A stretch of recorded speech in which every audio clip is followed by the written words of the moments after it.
Tech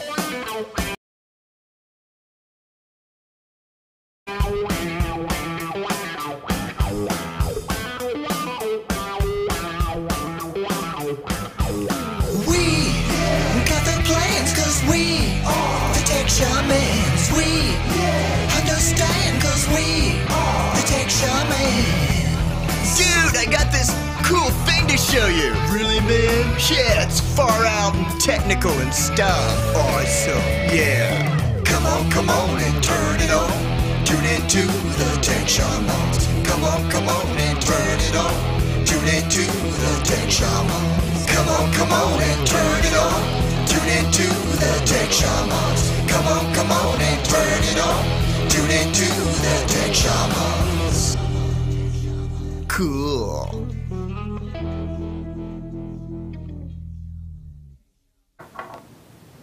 Good morning, everyone. Adam hey, everybody. With Tech Shamans and Rusty. We're going to be talking to you today about some of the changes that are happening in the tech world. At least with hardware. And Rusty, are you gonna anything you're gonna talk about today? Definitely. I think we'll maybe hit on some new stuff that's out there in the marketplace for advertising and marketing your business, for the business owners that are out there. Just so that everybody knows, like on Mondays you usually see John here and Erik. John had to run out of town to look at some cool new technology, so he's out there getting to play today. And Erik, at the last minute this morning, he had a sick kid and had to head over to the urgent care. So we want to be saying we hope that everything's okay there, and we know he's got his hands full. And sorry that he couldn't be here with us this morning. Yes. So we've been sitting here talking about new technology and everything. So Adam, I know you just found some really cool stuff that you wanted to talk about. So I'm going to kind of let you lead us off in that, because I've kind of let the hardware side slip away from me over the last year or two. So not a problem. Well, I know everybody's kind of last year and just a year. Near the beginning of last year, we were talking about, how VR was all the rage, and a lot of consumers were, getting on the bandwagon and looking at the technology and not quite really knowing where it's going. And it kind of seems like right now that virtual reality may be dead, but it looks like the hardware manufacturers are really still working on the technology. They're working on upping the ante so that way you can have a better virtual reality experience. Like right now, HP's coming out with a new headset. They have a new super high resolution headset that's going to be coming out. It's going to be able to support 2160 by 2160 per eye, which is really good. It's a huge increase over their old headsets. Can your eye actually even see that resolution level? Well, when you're like in the headsets and you're looking, I remember when I did a test run with the HP's headsets, the mixed reality sets that they came out with. Mm-hmm. The problem I saw, which, I mean, it looked really good, but the problem I saw was it was kind of looking like you were looking through a screened door. You had a kind of a screen door effect on the graphics. So it still looked good, but you still had that feeling like you weren't really that involved in the technology. You weren't really in a system. So so I think with this they're going to also increase the basically the refresh rate and the capabilities of the headsets to be able to have a better smoother look for the people.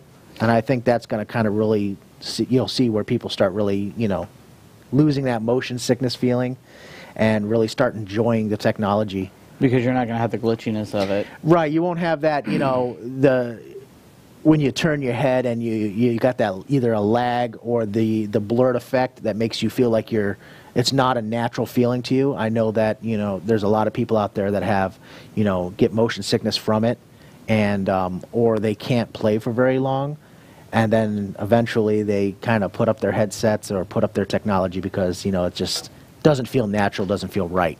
But this technology isn't just limited to the gaming industry either. This technology is it's becoming prevalent in the medical field. Yes. With you know, because I know like with the 3D animations and the way that now we have cameras that are, you know, at that resolution, at that, you know, we're looking at 8K cameras that they're putting in your body now to go and, you know, find these bugs and the, you know, the clogs and things like that, you know, for a clogged artery and everything. But doctors are actually using these headsets, these VR headsets, to actually control the robots and the all the devices that are putting in your body. So, are there any other technology? Like, I know about that field, but like, are there other fields that are using them? Automotive, you know, the automotive industry. They're. Oh, is it in a picture? The automotive industry really does use it in their design.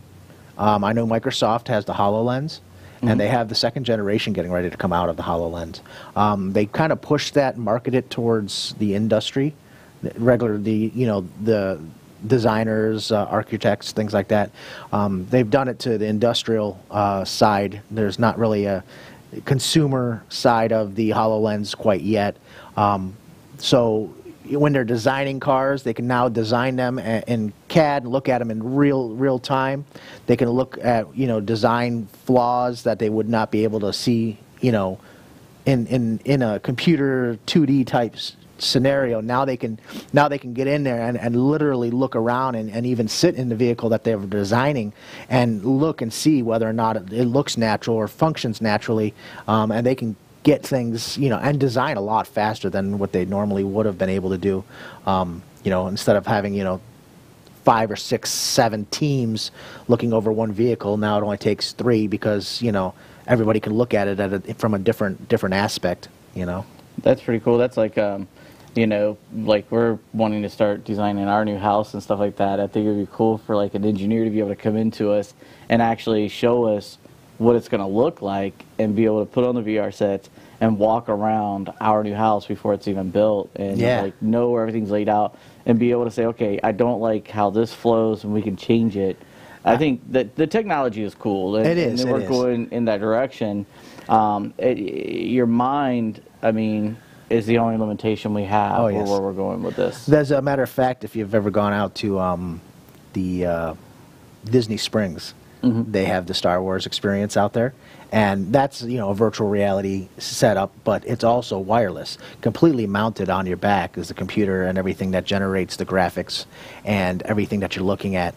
And that experience is more of like a 4D type scenario, because not only are you able to move around freely in a virtual world, but they're overlaying virtual imagery over the top of you know, real world environment. And you know, there you walk over a lava pit, for instance, and you feel heat, you smell sulfur in the building, yet you have the goggles on, so what you're seeing is obviously different than and the experience is real. Don't get me wrong, graphics are not up to par yet. It's not. It's like your first generation of you know, when they come out with forgot what the virtual world was back in the day. Oh, gosh, I know what you're talking about. Yeah, it was like the most. You know, you pick up your hand and your wrist bends to the side and you're starting to look a little like this. So, but I'll tell you what, it really is a really awesome experience. It's different.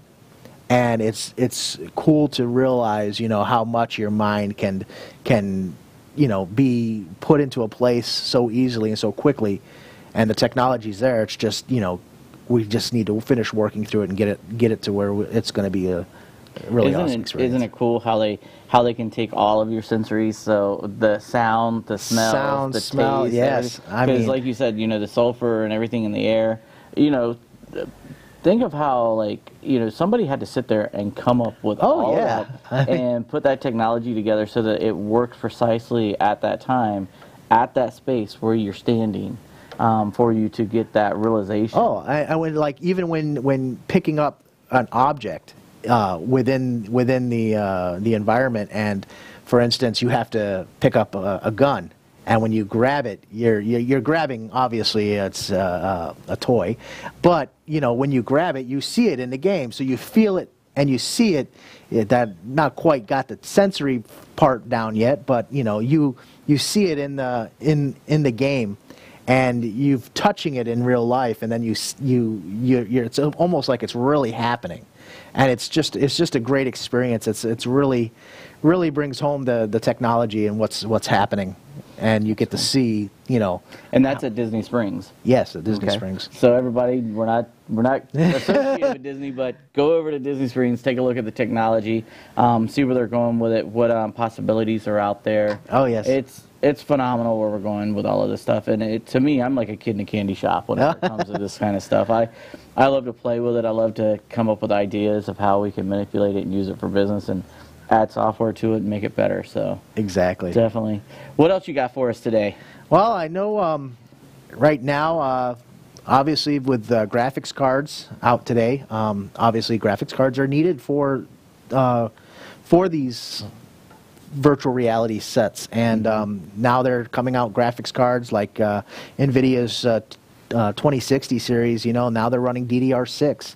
You know, it wasn't that long ago that we were running graphics cards. I mean, everything was DDR5. You know, get a DDR5 graphics card. If you're going to do any kind of gaming or anything that's graphic intense, you know, a DDR5 graphics card just for the speed and the pure. We've come so far with technology on the chipsets and stuff like that for our gaming systems, right? Mm-hmm. One of the things I haven't seen a big change in, and maybe you can help explain this to me and everybody out there, but like the RTX 2080 gaming trio, right?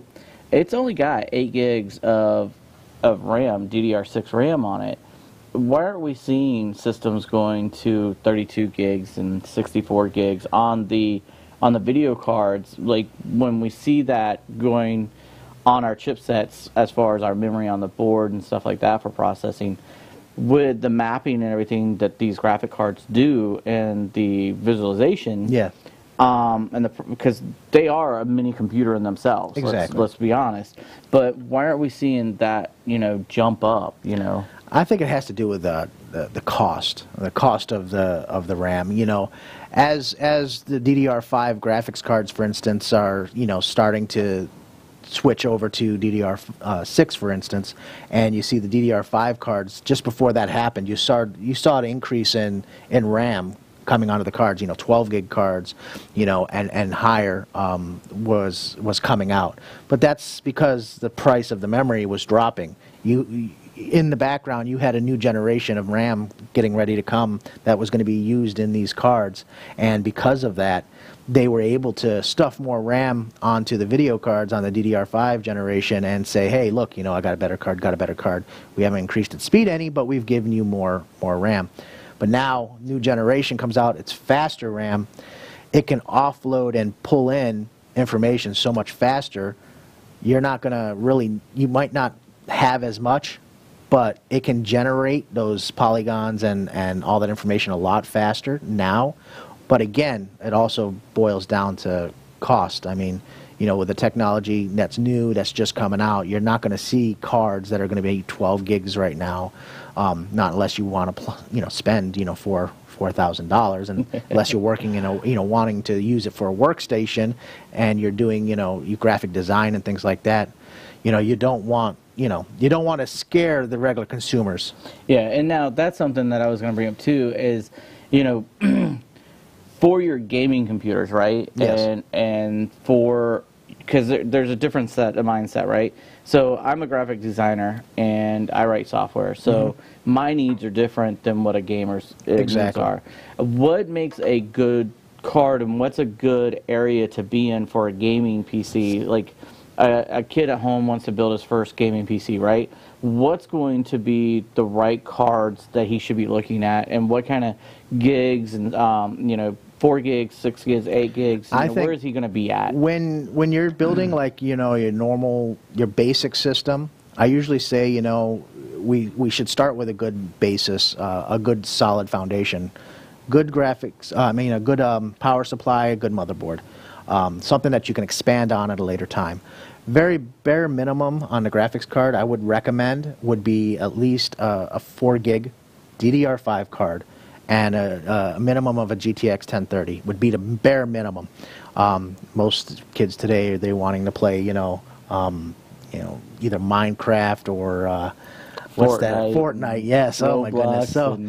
So that would be my bare minimum. Next up would be like a GTX 1060, and then after that, just leave yourself room for improvement. Start with a good basis. You don't even have to get the best processor. At least I would recommend would be an Intel i5 CPU for gaming to start with. You can go as low as an i3. It's not going to hurt anything too much, but start with what you want. You want a good motherboard, like good power. Yeah, good motherboard with expandability that you would be able to expand later. Something that has like dual, if you want to add dual graphics cards, for instance, at a later time, make sure you have something that has, 2 PCI Express slots, 16 slots. You want, say, you can only afford right now 8 gigs of RAM. Make sure you can get a board that at least supports up to 32 gigs of RAM or higher, and you only have the money right now for an i3. That's fine. But make sure that, the generation that you want to stay in, make sure your board's going to support going higher. So that way, you start off small, you don't spend a lot of money right off the bat, but you can expand upon it within the next 3 to 4 years and grow your system. That way, it's not a whole load of money right off the bat, but you have a good, stable foundation that you can build on at a later time. Cool. And then for the guys like me, like the graphics guys, what would you say for us? What would be the board or the video card of choice? Usually, most guys that are doing like graphic design, things like that, usually stick with AMD graphics cards, and they always work with the workstation side of graphics cards. They are not really, huge front side bus on them and stuff like that. They're more based on, being able to take a lot of data right off the bat and compute it and spit it out in a design that you need. There's a difference between workstation graphics and gaming video cards.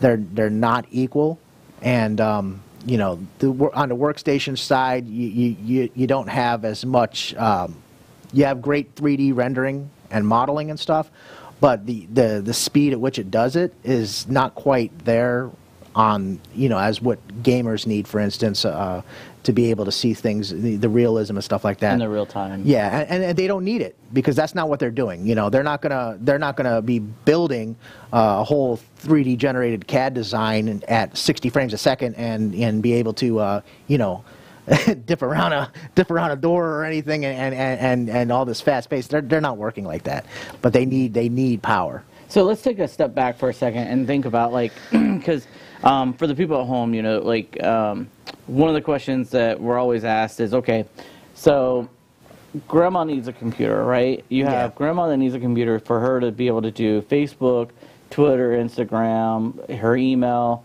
connect with the family, FaceTiming, all that kind of stuff, right?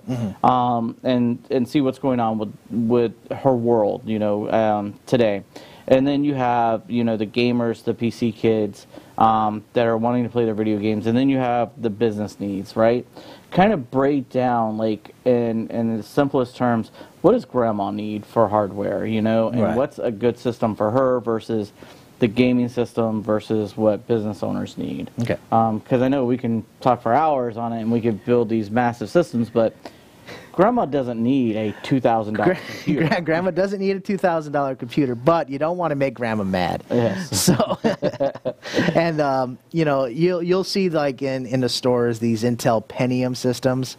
They may be dual core systems. You heard of Pentium before?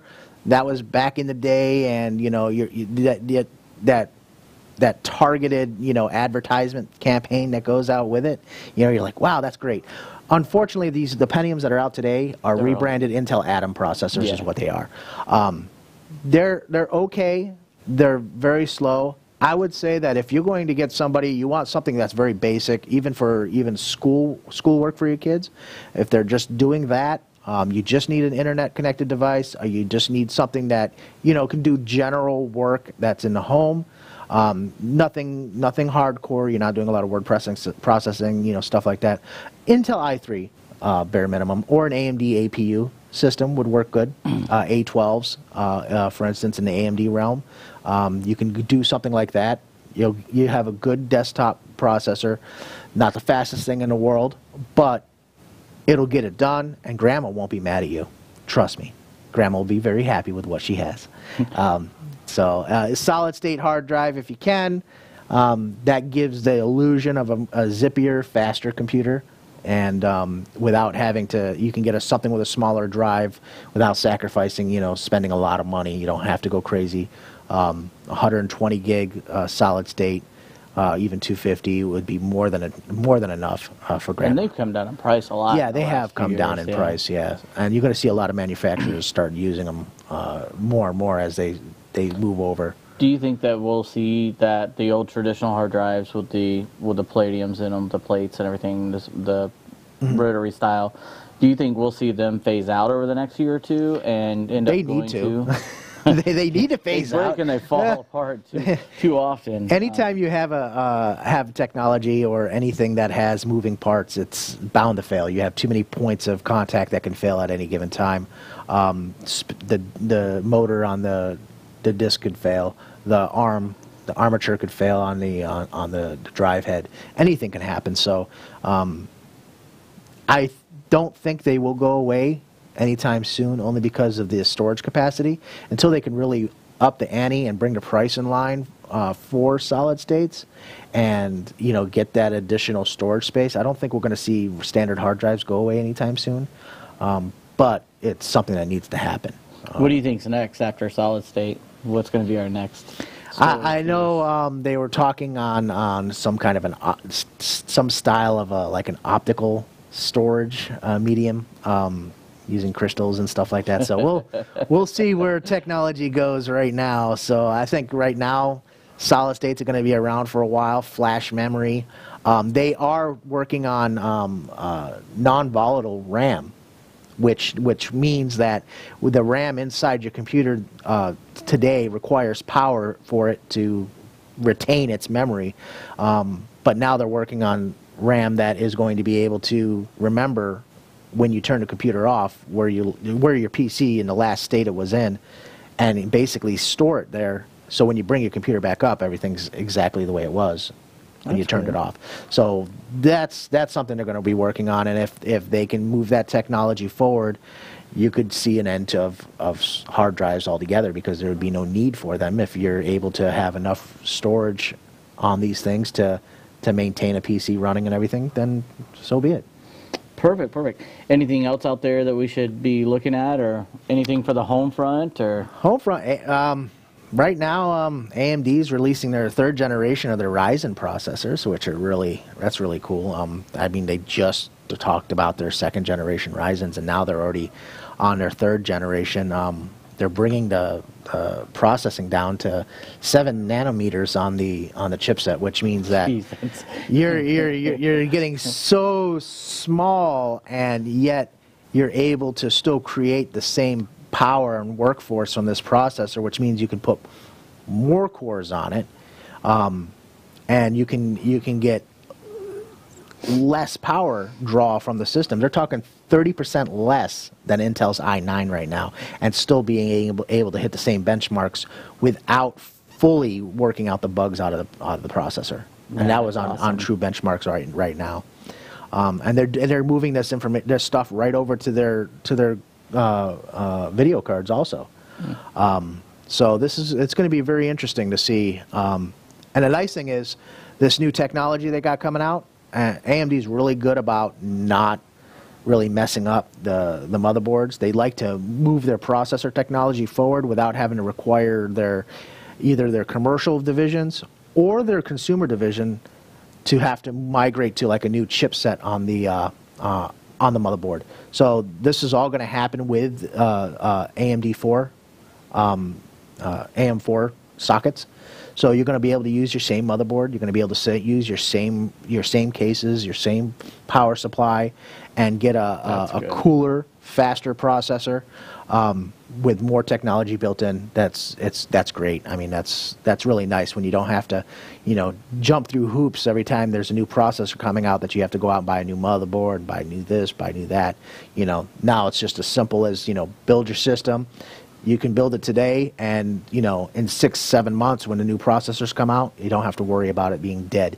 A quick BIOS update, swap out the processor, you're done, and you just keep going like nothing ever happened. That's nice, because that saves a lot of people money, especially business owners money. So. Oh, exactly. When it comes to servers, AMD's really up on their game. When they went over to like the Optrons and everything, they were able to move over, swap out processors with no motherboard. Why upgrade a server? We're just going to upgrade the processor. Yeah, and that saves a huge amount of money. Oh yeah. I know, whenever I end up having to redo my servers, it ends up costing tons of money. Like, servers are not cheap. No. They're, I think 10-15 grand is, on the lower end, $3,000 to $5,000 for a good server. Life expectancy is about 5 years on a server, right? I mean, nowadays, probably you could stretch that to 6 to 7. But to be able to walk in there and just be able to put a faster processor in there, change out the, maybe jump up in RAM a little bit. Right, change your storage. Change out the storage and go to the next level, that's pretty huge. Oh, yeah, especially, and you get another 3 to 5 years out of it. Yeah. It's a huge savings. The ROI just, went through the roof on that, and, that hardware's paid for itself, hopefully now. Exactly. And plus, it's got good resale value afterwards. Definitely. So, anything else for us? That's about it right now. Technology's been a little quiet on the forefront. There's some things coming out, mostly to do with graphics cards and AMD's new processors. They really I haven't heard too much on Intel's side of technology yet, and I'm kind of interested to see what they're going to do now that AMD's really still stepped up their game big time, and it's really interesting. Past year and a half, 2 years, they've really been going at it, and ever since their Ryzen. Is there a difference, really, at the end of the day? Is there that big of a difference between the Intel chips nowadays and the AMD chips? Or they're playing at basically the same level nowadays, but is there is there a reason why I would buy an Intel over an AMD and an AMD over an Intel as far as the usability of it? If I'm in one genre, is there a certain genre that should look at AMD versus a genre that should be looking at Intel? Well, usually when I build like a gaming system, for instance, I usually use an AMD processor. I'll use an NVIDIA graphics card when building gaming rigs. As far as somebody who's in the music industry, video industry and stuff like that, usually, obviously, there's a big push for Intel. And why is that? I would say just for the processing of encoding video and doing the music work, Intel's just seemed to work a lot better, and plus there's a lot more software written that works a lot better with Intel versus AMD. AMD, their processors work great when you're in a gaming rig, for instance, or business wise. They work great. But their video cards, I've always had a tendency to have issues with, only because they always come up with these driver updates that just never seem to work right. And there's a lot of, because there's so many game designers that are on the bandwagon when it comes to support for NVIDIA, that you'll always end up having these glitches and stuff that in the games that end up on the AMD side, and that's usually because there's not a lot of work with the developers and the software engineers at AMD, for instance.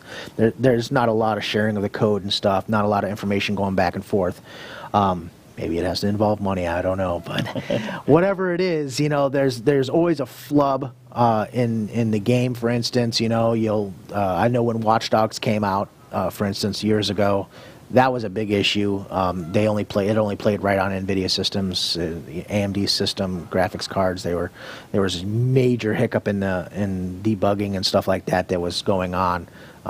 And it was the drivers. It took a while, but they figured it out and fixed it. But, you know, I like my system to have stability.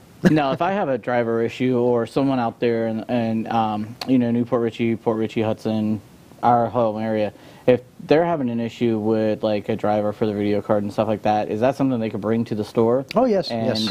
You guys will take a look at? Yeah, we do free diagnosis, so if you build your own system and need a second opinion looking at it, not a problem. If you want to buy your own equipment and have somebody put it together for you, knowing that, you know, it's at least done in a proper manner, we handle that also. I've seen way too many people where they go out and their kid wants to build their own gaming rig, and they'll go out and spend $1,500 or so on all the equipment and give it to their kid and say, hey, here you go. And, you know, next thing you know, they've destroyed the computer. And, you know, we had one recently where, you know, somebody decided to do that very same thing, and father and son were putting the computer together, and they ended up screwing the motherboard directly to the computer case without any stand-ups, which ended up causing the motherboard to have a dead short or a ground against the metal. It's like, you know, taking something electronic and sticking it against metal and hoping that, you know, everything works out okay.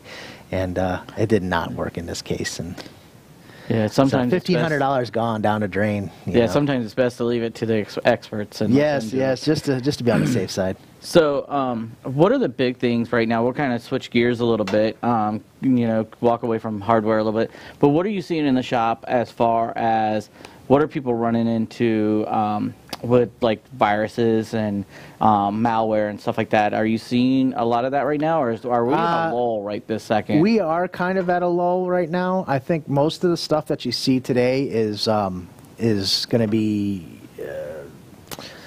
fictitious websites that are throwing up. You know, you're surfing the web, and next thing you know, you get redirected to a website that says you have a virus and stuff like that. Stop! Don't do anything now. Call this number, and it's all a hoax. It's a trick. They're waiting for you to get that one call in. They already have you on a website that can go ahead and start a remote session right off the bat. They just need a little bit of information from you. So by picking up that phone, calling that number, you've just made it that much easier for them to get into your system. And you know, you give them whatever markings are on your website right there, and you're telling them the information, and now they're inside your machine telling you that you have all these problems, and we're going to go ahead and take care of it. And the next thing you know, you decide that, hey, it is a scam, and you know, you want them to get out. In the meantime, they retaliate against you, and then they've already locked you out of your own system and everything. I've even seen this happen over a 6-month period, where somebody thought they were buying support for, you know, for life, $250 lifetime support, and for 6 months they played along. And at the very end of the 6 months, they called him and said, oh, we lost our license. We're no longer allowed to do this. We're going to go ahead and issue you a refund of your $250, but we can only refund you $3,000. You'll have to give us the rest of the money back in Money Pack. When you realize that was a scam, they've been in your system all this time and literally locked. They've already got your bank codes. Yeah, and then they've locked them out. So I don't really see too much of the, you know, the regular, you know, as much viruses as much. You're not seeing the Trojan horses. You're not seeing the lot more malware. Yeah, the crypto lockers are pretty much, they're there. I've been reading up on a few of them that have really been causing some havoc. Any of them that we should make everybody aware of? Not yet, because we don't even know this last one I just saw. And one of the groups I'm in, they just shared it out. Looks like some kind of UEFI crypto lock basically explain that for everybody. Basically, what it is it's a malware. A crypto lock is something that encrypts your hard drive or encrypts your data and keeps you out of it unless you have, like, say, for instance, a special passcode or a hash or a key that's able to unlock that data that says that you are who you are and you're allowed to see the information. If not, and you can't provide that information, your data is pretty much lost and gone forever. And this new version that somebody just saw was built right into the boot partition. No longer was he even able to get into Windows or anything. Ooh, but it nasty. told him right at the very beginning, your drive is encrypted. Oh, man. And it's gone. And this was integrated in. Computers today now have their own operating system in their what they used to call BIOS. Now they have a fully functioning Linux operating system that's running in there, and it makes it very easy for somebody to be able to circumvent that information and inject code in there. And once your computer starts up on an affected computer, that code could be running in the background. You'd never even know, and it could have been encrypting that drive for a long time. The only indication you would have known that it was happening was you noticed like a lot of hard drive activity going on, lights blinking like crazy, but in the meantime, your computer's running a little bit slow. You can use your computer just like nothing ever happened until you turn the computer off and turn it back on again, and that's when you realize you've been had. So if and when I get some more information on it, I definitely will release it, because that's something I'm going to need to keep my eyes open on. Is there anything to be looking out for when we're visiting the websites and stuff like that are going to be those key identifiers that, okay, this is bad, I need to back away? If you're on the internet, for instance, and you go somewhere and then a website does pop up with that information, just don't panic. Remember, you are on the internet. You're in a browser. That is not your computer. That is a window out to the internet. And you are looking through a window at something that's being displayed to you from somebody else's computer. That's all. Best thing to do, close out your web browser. If you can't, turn off your computer. It's that simple. Now, I tell people, and you can tell me if this is still relevant, I tell people Control-Alt-Delete. Don't go up there and hit the X, because it can be masked. Control-Alt-Delete, go ahead and kill the process. If you can Control-Alt-Delete, if you have Google Chrome, for instance, you see it'll say chrome.exe, blah, blah, blah. Click on it, hit End Task. Keep trying. If it doesn't allow you to, sometimes they have remote restart, so you go to end it, it pops right back and pops it back up. All right, that's when it gets a little hairy. That's when you're going to have to. Even if you end the process, it'll if you end the process, it depends on how they initiate it. It can relaunch itself. And Really? keep relaunching. Microsoft Edge is really good for doing that. Oh God! Who uses Microsoft Edge anymore, or Exploder as we call it? If it gets down to the nitty gritty, you don't know what to do, you're freaking out. Just if you have to, just turn off the computer, hold the power button down until 30 seconds, just to make sure it does a hard shutdown. Turn it back on. When it comes back up, open up your web browser. It's going to ask you, hey, do you want to restore the last session you were on? No. Just select no, because if you restore the last session, you go right back to the same problem. Once you say no, everything will be cleared out, and if you want to feel more comfortable, we offer free diagnosis. We take a look at it and let you know. Yeah, I've seen quite a few sites where I would look at the source codes and I'll look at the I'll look at everything on the back end, and you can actually see where they mask that X up there. Oh, and yeah. as soon as you hit it, it's downloading stuff into your computer. Oh, exactly. So I always tell everybody, Control-Alt-Delete, or, at worst, go ahead and hit the power and let it go. Yeah. There's nothing that you were doing that is worth losing your whole system over. And sometimes I really blame the advertisers out there, the agencies, Google AdWords, things like that, for allowing some of that stuff. I mean, they so easily go out there and can pin you and say, hey, your website's infected, we're going to block you from the internet. But the minute you want to put something paid up there and it's not the right stuff. Hey, go ahead, as long as we got your money, we're good to go. So I think that's a big. They're not combing that data. Yeah, they're not. As well as they should. Yeah. Exactly, and that's an issue because that's usually where it revolves around. It's most of the time it's those advertisements, those auto pop-ups, things like that, that quickly launch, and you don't even realize it, and it starts to click, and then the customer's just trying to click that one thing, ad pops into the area, boom, done. What's the best on the market right now for security, as far as McAfee's, Kaspersky? I can't even say that one right. What do you think? Like, what should we be running on our systems for security? I personally, for the reason that I like is I use Avast. I use Avast Pro version, and the reason being is it doesn't interfere majorly with any Microsoft updates. You don't really have any major issues with software glitches, things like that.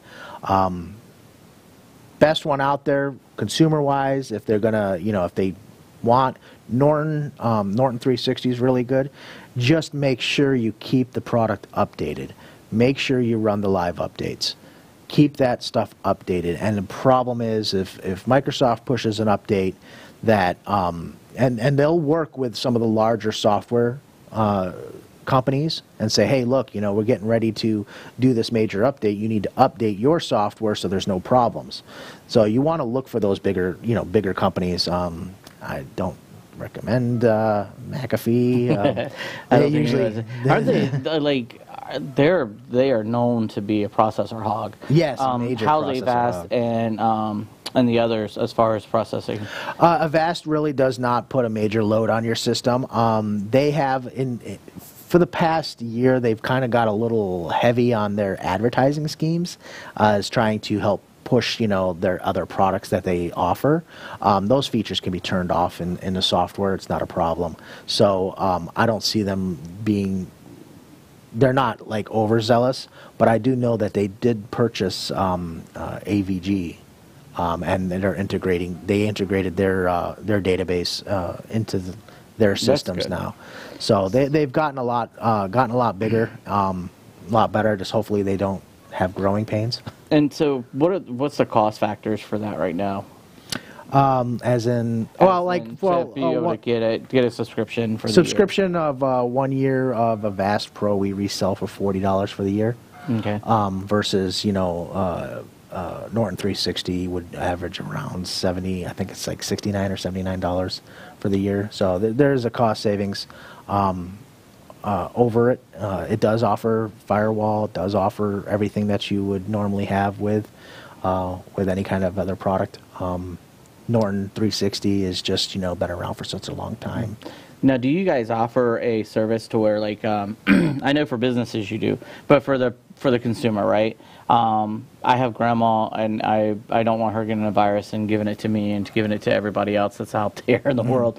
Do you have a service where you guys will come in once a week, once a month, and run some checks and everything like that? Yeah, what does that cost for we have basically remote sessions, or we can do monthly service agreements.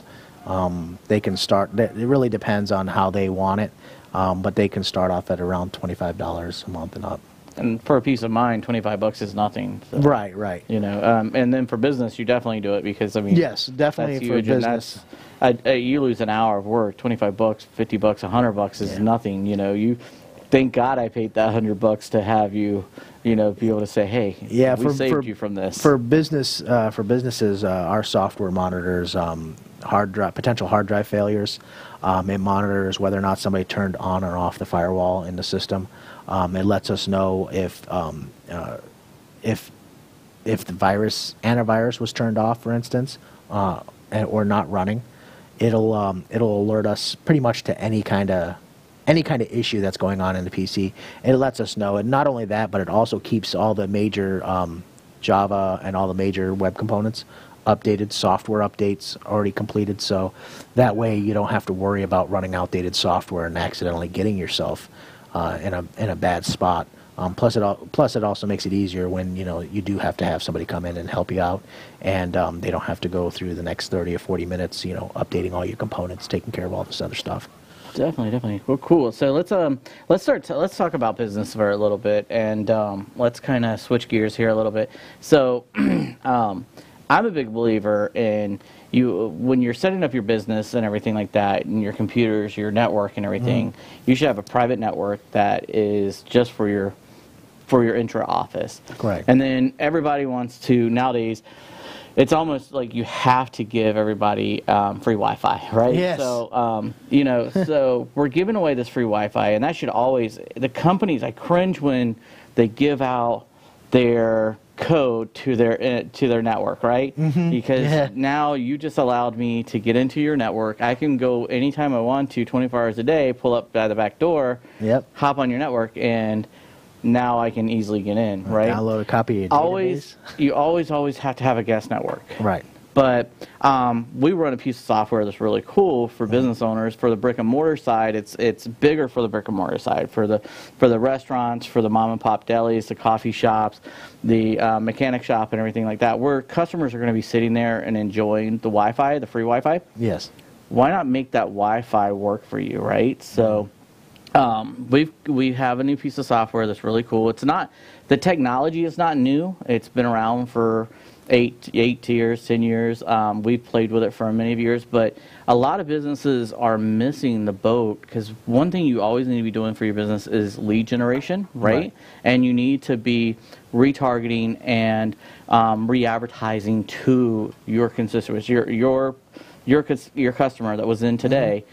The best thing to do is to get that customer to keep coming back through the door and incentivizing them to do that, right? Exactly. So what's really cool is we have what we call social Wi-Fi, right? So now you can take a hotspot, which is, if you think about it, it's technically a router that you're going to piggyback on the same system, as far as if you have like Spectrum or Frontier in your building giving you Wi-Fi, right? You're going to go to that modem, and usually there's going to be 4 Cat 5 ports on the back of it. You have one that's running the router, that's running your office, your intranet network. You're going to plug in another modem, a modem like this. This is a Wi-Fi modem. This is a really cool little toy that I carry with me, and it's not even a toy. This is a working piece, but it's a working modem, right?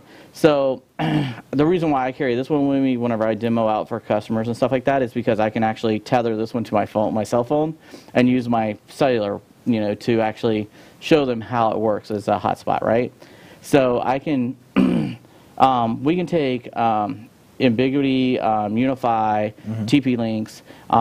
We upgrade this firmware into them, and then basically what you're allowed to do is, now when that customer goes to join your free network, they log in and they give you permission to retarget them or remarket them through their social media, their emails. They're giving you that data, right, for access to the web.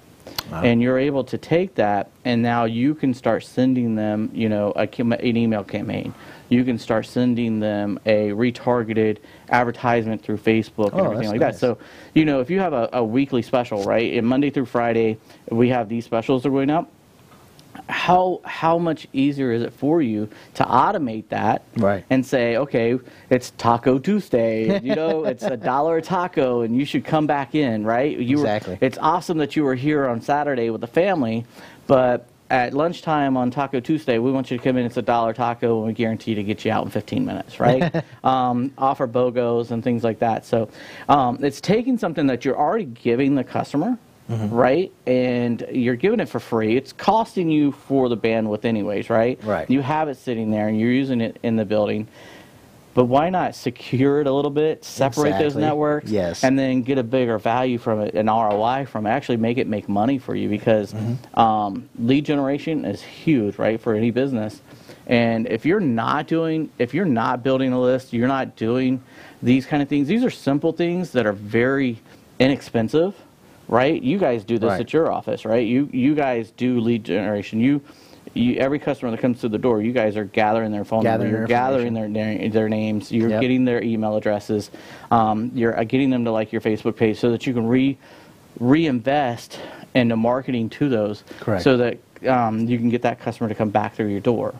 For a business owner, they have to do this stuff. So why not simplify it, automate it, use something that you're already giving them, and start collecting that data and using it for that. There's a lot of technologies out there like this that are very simple to use to do this. Like we have, with Be Local Pro, we have the social Wi-Fi feature. So you could go to belocalpro.com, look at it, and see that we have that there. But it is very, very important, if you don't take anything else away from that, and if you just want to give them free social Wi-Fi, right?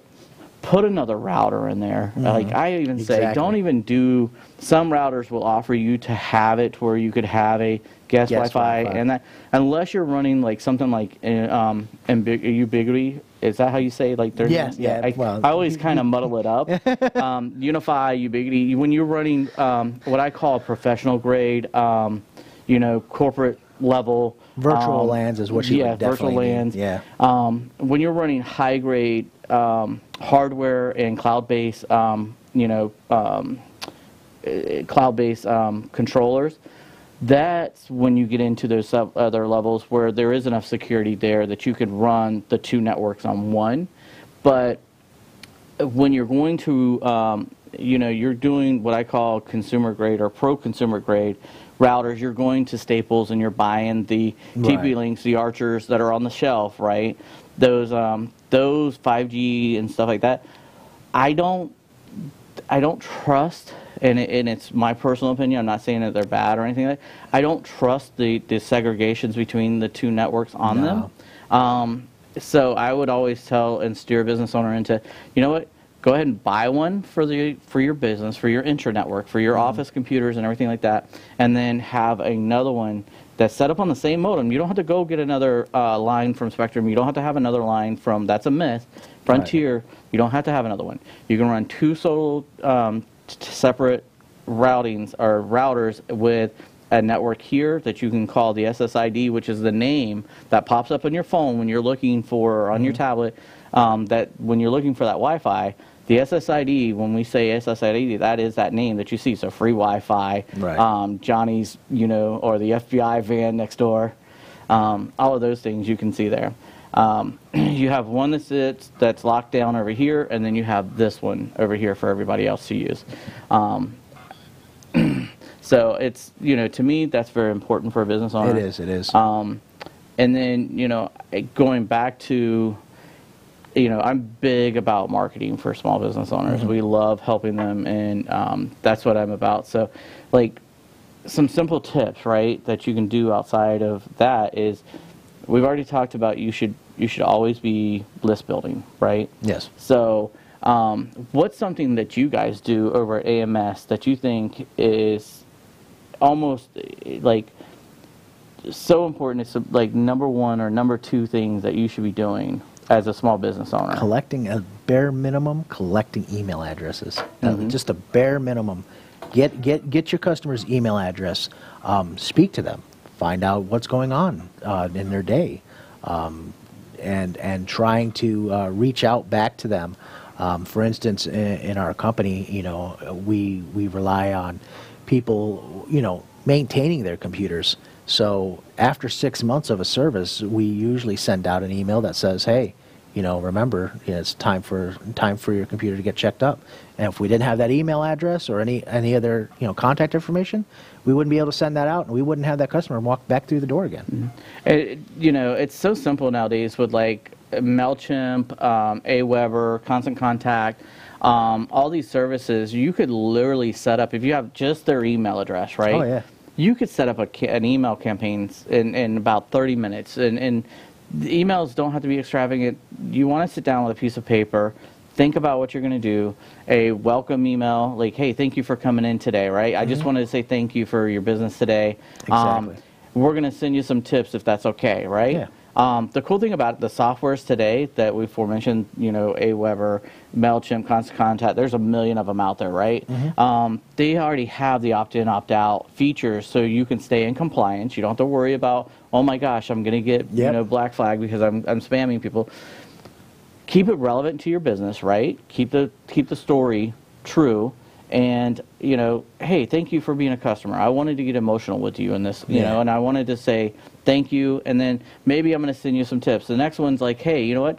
Be aware of this virus, you know, Exactly. or don't, you know, don't go to this website because we've had 5 customers this week come in. You know, it's about giving value for free, right? Education is value, is considered value and free. You get something you can give them. So those are simple little tips that you guys can do in your business and add value for your customers, and you'll get a big return because you hit them like with 3 or 4 educational pieces, 3 or 4 emails that are giving them value, and then ask for something back. Give a call to action. Say, hey, you know what? Come in and, you know, here's a $5 off coupon. You know, exactly. Don't always be, you know, giving them a, you know, offering, or saying, hey, come back into the store. Do 2 or 3 of your emails in your campaign that are about giving value, and then have, you know, 1 or 2 that is, hey, here's a $5 off coupon just for opening our email, and, you know, just our way to say thank you. And then maybe have one that says, you know, hey, you know, on Fridays we're doing, you know, this is at the restaurant and we want you to come in. Exactly. You know, always, you know, if you mix it up, it'll keep it interesting. You don't want to become noise. Right. But you also, you know, value, call of action, value, call of action, something that you're wanting to, because we're not just giving all this value for free.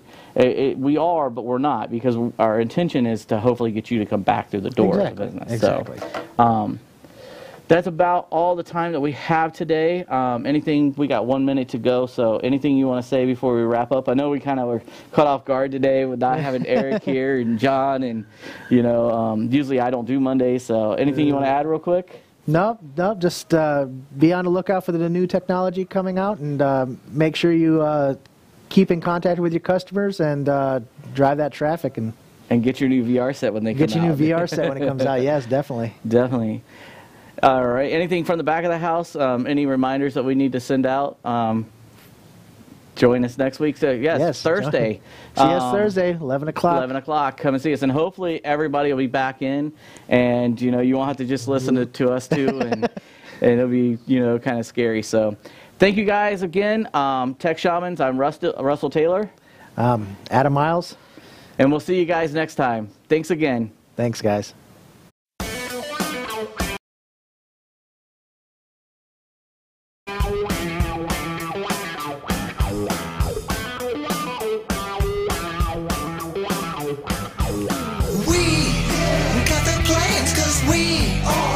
Shamans, we understand cause we are the Tech Shamans. Dude, I got this cool thing to show you. Really, man? Yeah, it's far out and technical and stuff. Awesome, yeah. Come on and turn it on.